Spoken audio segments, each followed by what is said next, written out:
नमस्कार दोस्तों, स्वागत है आप सभी का हमारे YouTube चैनल में।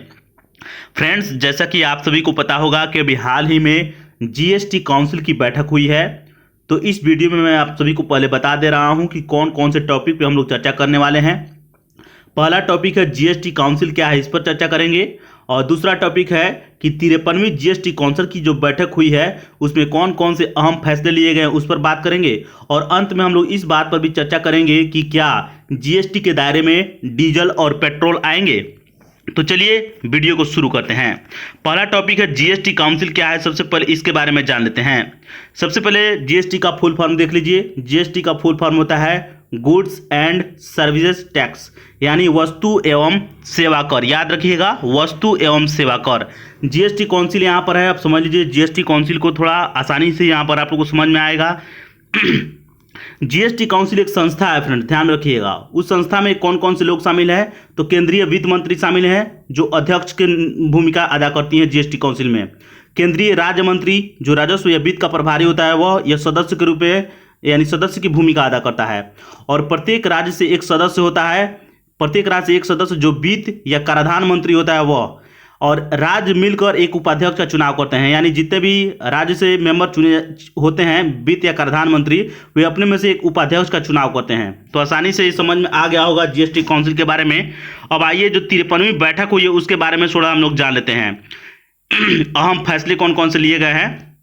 तो फेक इनवॉइस पर लगेगी लगाम। यहाँ पर मैंने लिखा है 53वीं जीएसटी काउंसिल में लिए गए अहम फैसला।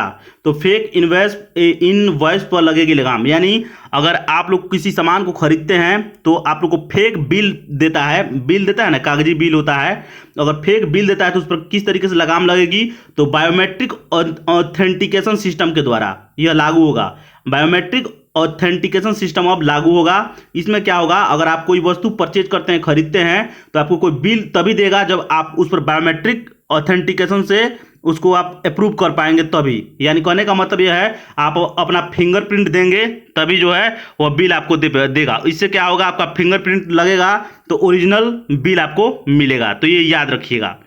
जीएसटी फ्री किए गए वस्तु या सेवा, यानी जीएसटी में जो बैठक हुई है 53वीं बैठक जीएसटी काउंसिल की, कौन कौन से वस्तुओं को फ्री किया गया है और किस पर कितने छूट दी गई इसको देख लीजिए। तो प्लेटफॉर्म टिकटों की बिक्री, आपको retiring room, waiting room, clock room और बैटरी द्वारा संचालित कार सेवाओं को जीएसटी में छूट दी गई है, यानी इसे जीएसटी फ्री कर दिया गया है। याद रखिएगा।